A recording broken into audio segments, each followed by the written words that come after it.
Welcome back to Beyond the Buckets. Thank you for joining us.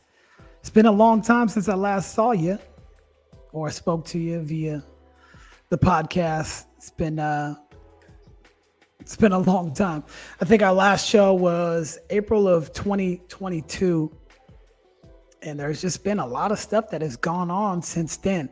But honestly, guys, I just needed a break. I'd put together 114 podcasts over a 2-year period. And there just comes a time that you just got to kind of take a little bit of break. But hey, I'm back now. I'm happy to be here. I'm excited to be here with everybody. And this next phase of the podcast is really going to be the best phase that we've ever had. There's going to be so many great guests on this show moving forward. There's going to be just different things that we want to do and just allow this free space to talk about whatever it is. And I've had a lot of time to think about the direction that I want to take with this podcast. And it will still include some of the fabulous guests that we've had over the years. We've had so many great guests, and I've got some really great guests lined up. I can't wait to jump on with them. And then I'm also going to be doing individual podcasts like this one today, where we can just break things down and just have a conversation. But I just think that in life, there are so many different elements to it.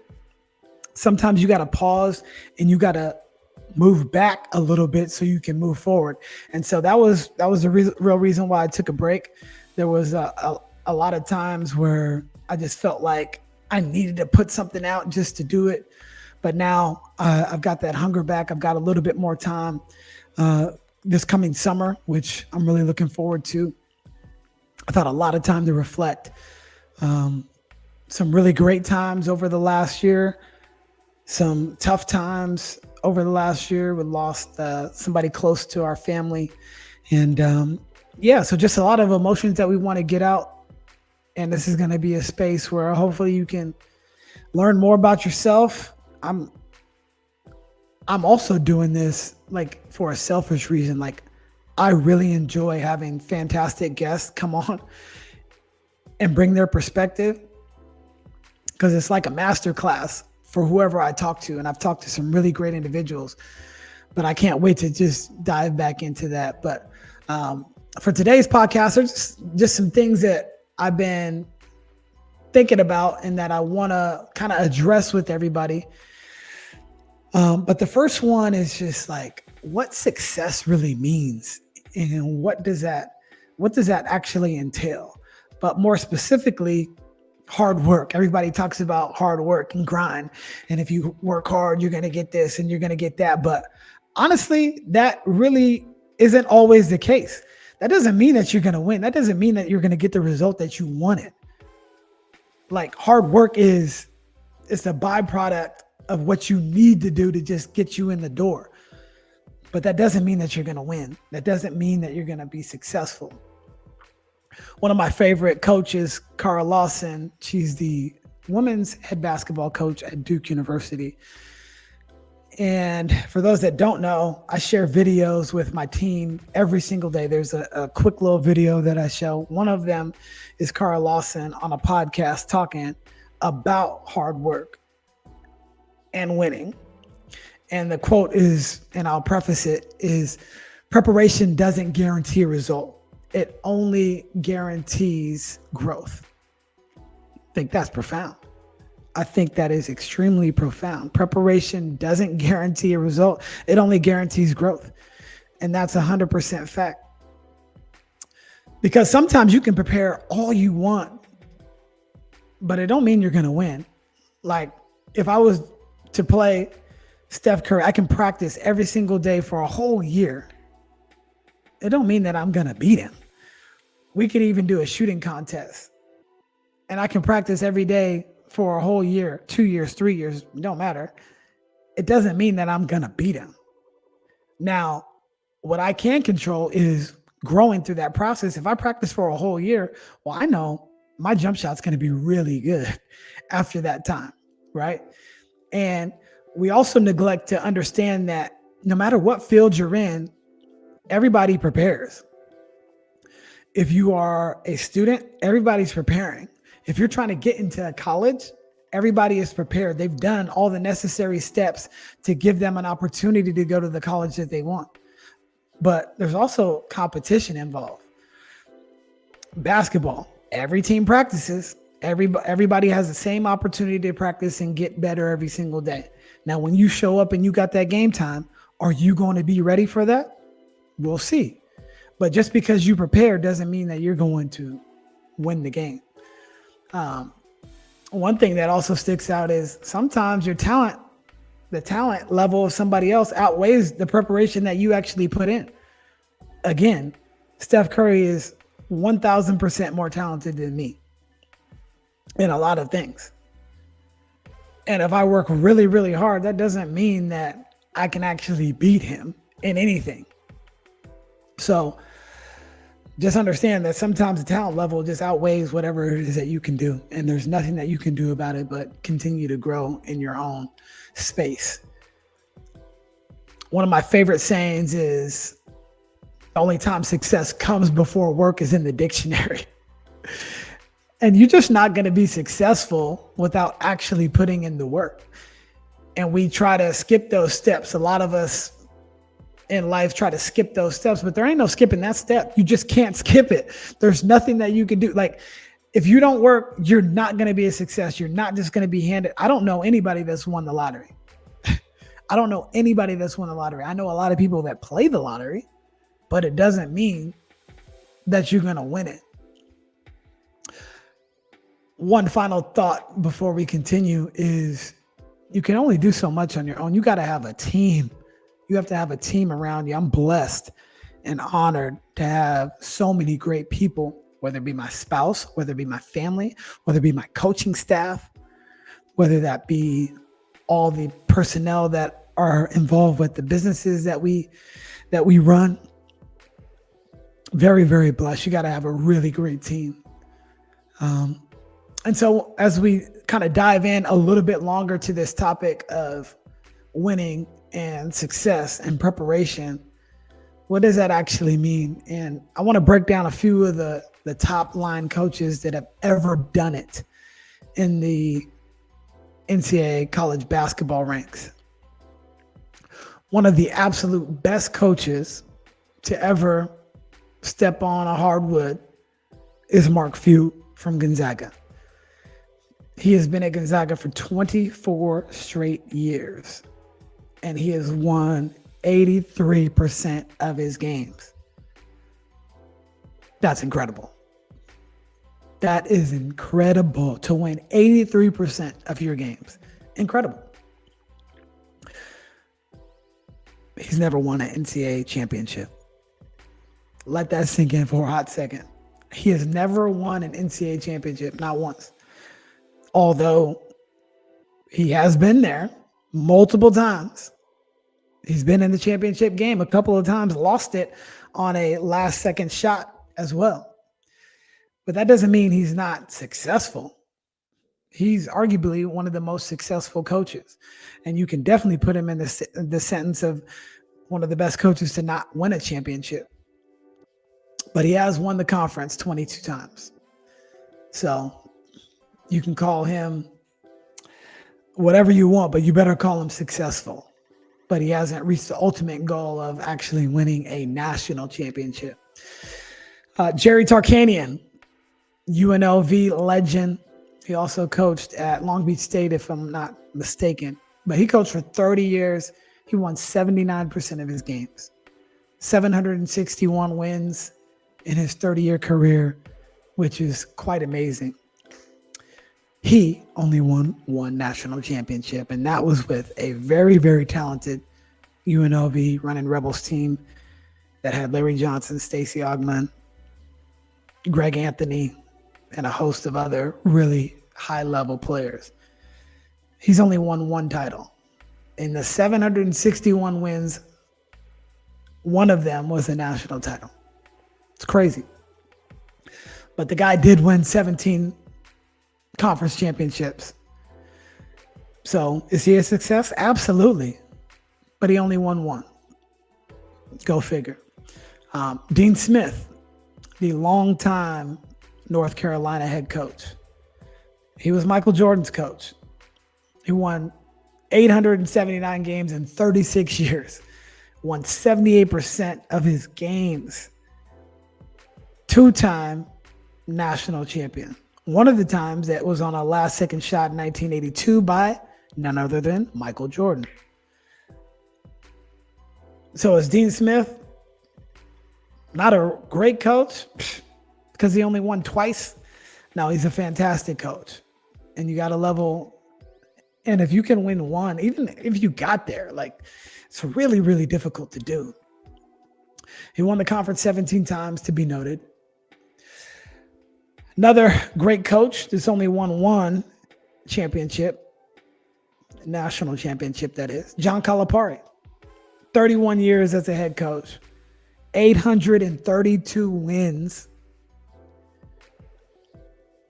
one championship, one national championship.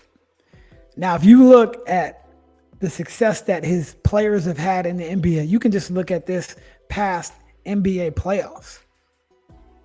Just look at Sacramento. Two of their main guards, Malik Monk, De'Aaron Fox, had a really good series versus the Warriors. Also, Jamal Murray, wow. He and the Joker have just been absolutely killing it. Swept LeBron, and he played really well throughout those games. Anthony Davis, another Kentucky guy. Julius Randle, New York, another Kentucky guy. Those guys are prepared for the NBA. And that you can put together a whole, Trey Lyles, he was on the Sacramento team too. You could put a whole list of guys together and create one team, and they would be really, really good. Another great coach that's only won one title, but the impact can be felt. Stepping over to the women's side, Jeff Walz from Louisville. He's been there for 14 years, been to 4 Final Fours, but unfortunately he has not won a championship just yet. 4-time regular season champ, but he hasn't won a national title. Still a fantastic coach. Unbelievable coach. Another coach on the women's side, Tara Vonderveer. Now, she could be considered one of the best that have ever done it. And in 41 years, like that's how old I am. I'm 40. Right now, and 40, she's coached 41 years, which is amazing. I couldn't even imagine doing something that long. She was at Ohio State, a couple other stops before, but Stanford has been where she's been at the longest, and 83% of the time she wins a game. Absurd.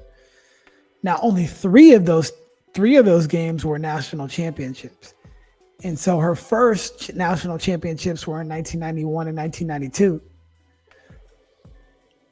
But then the latest was in 2021, almost 20 years or 30 years later, excuse me. Unreal how consistent she has been, but only that time gap in between the national championships is just amazing, right? Brenda Freese, another coach that I have a lot of respect for, been doing it for 19 years at Maryland. She has won one national championship, and 620 of those games that she's won 78%, but she's only won one in 19 years, but she's still a very, very good coach and a great leader. So like just breaking down that list of high level coaches in the men's and women's college basketball, I want everybody to understand your focus shouldn't always be about winning. It should always be about your own personal growth. Were you better today than you were yesterday? Were you better this week than you were last week? Were you better this month than you were last month? And then was I better this year than any previous year? And I can honestly say personally, on a personal level, this is the best version of me at age 40 here today.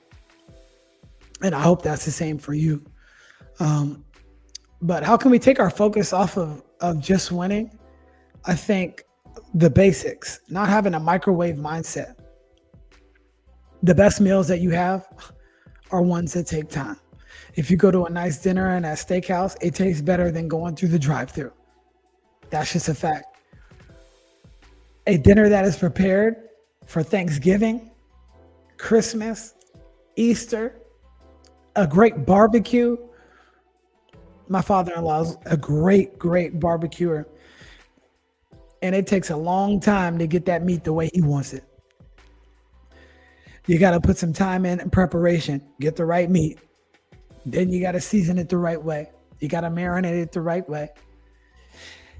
You got to wrap it however you're going to wrap it. You got to put it in the Traeger. You got to get the right pellets. You got to get everything set up. And then you're going to wait all day until that meat is ready to fall off the bone. It takes time, y'all. Like, it's a process. And if you just keep putting one foot in front of the other every single day, you should be able to get to where you want to get to. And that means stacking. You got to stack. I got to stack this good day with another good day. I got to stack this good week with another good week. I got to stack this month with another good month. It's never going to be over. And then guess what? I got to stack this year on top of another year, on top of another year. And that's what all those coaches that I was talking about earlier, that's what they embody. That's who they are. It is year after year, day after day, month, week after week, month after month, you name it. And that's just how it goes. And you also want to be able to measure impact. You can't measure impact by just winning, because those coaches above, they might have had 10 national titles together, but the impact that they've made on the individuals' lives that they have come into contact with is way more important than any of the wins that they could ever have. Yes, we're trying to win at everything. Every single thing I do, I want to win at. But it doesn't mean that I'm not a success if I don't win. And quite honestly, I just got to win more than I lose.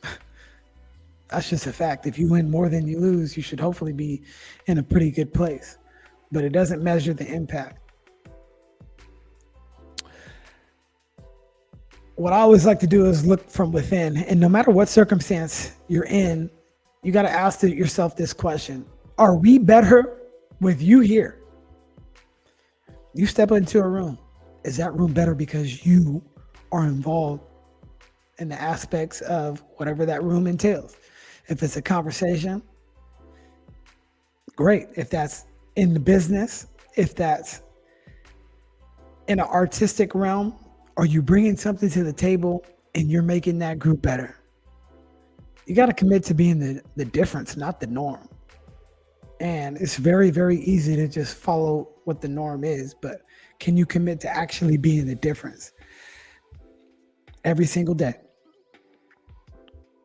I always say this, there's a score of the game, and then there's a score of the game of life. And it gets me to ponder like what success is. And as we've been talking about and sifting through these topics today, the point of success is not winning. It shouldn't be just winning. If I just win, that's a finite goal. There's going to be an end and there's going to be a resolution. If I won a national championship or our team won a national championship, well, after the horn goes off and we're the winners, that's over. There's a resolution. The people who are actually successful strive for infinite success. If I'm working out, I don't want to just get in shape. I want to stay in shape, right? I don't want to get married. I want to stay married. That's why you do it, so you can stay in it. I don't want to win this season. I want to win every season. That should be the goal. Consistently doing things over and over and having success. And it doesn't mean that you're going to have success every single time, but if you keep stacking those days together, stacking those weeks, stacking those months, stacking those years, you look back, and that's the definition of winning. That's the definition of success. And there's a couple of points that you're going to have when you're trying to be successful. And that's the power of perseverance. You cannot give up on your dreams no matter how hard things get. When things get hard, like it's the hardest part, that's when you know you're in the right place. You got to get through that. And you can get through it. But that takes perseverance. Being resilient is also one of those things that you have to have. You got to learn from your mistakes, but you also got to move on. I think a lot of you know the saying, like the rearview mirror is bigger or smaller for a reason. It's because if you're in a car and you see the windshield, that windshield is much bigger than the rearview mirror that's up there. And all the stuff that's in the rearview mirror doesn't really matter anymore because you've already passed it. You can't get back to that. And if you want to go back to that, well, that's going to rehash some things that you might not want. You got to look forward in your life. You got to keep on moving forward every single day. I said it earlier, but it takes a team. You got to have teamwork. No one can achieve success on their own. You got to surround yourself with positive people. I'm thankful that I have so many positive people in my life. Got a positive spouse. My coworkers, positive. The staff members that we work with at Top Flight, at Splash Lab, positive, just really great people. And I'm very, very blessed. The last part of that is you got to believe in yourself. If you don't believe in yourself, no one's really going to believe in you. The author for Harry Potter, J.K. Rowling, she was presenting her opportunities for these books, but could never get published. 12 different publishers said no before one would take a chance on her. Like that to me is just crazy. But look how successful these books are. And that's because she believed in herself. And she was stacking days, weeks, months, years all together. You know, Jordan, he didn't win every single time he stepped on the court. He didn't even make his varsity basketball team as a sophomore, but he showed resilience and got through, and obviously it worked out pretty well for him. Oprah Winfrey as well. She is a talk show, well, was a talk show and media mogul. She's become one of the most iconic people in the world. And she was born into poverty, suffered child abuse. She overcame all of these challenges to become one of the most successful women in the world. Just goes to show you what you can do if you just put your mind to it. Don't focus on just winning, focus on growth.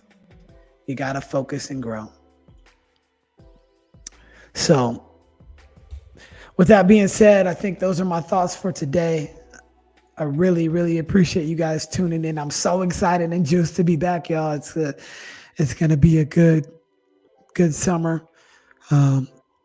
Yeah, please reach out via social media if you guys have any questions or you want to be a guest. You feel like you can present a pretty good, entertaining story for yourself. I'd love to have you on. So other than that, you'll be seeing me every Monday.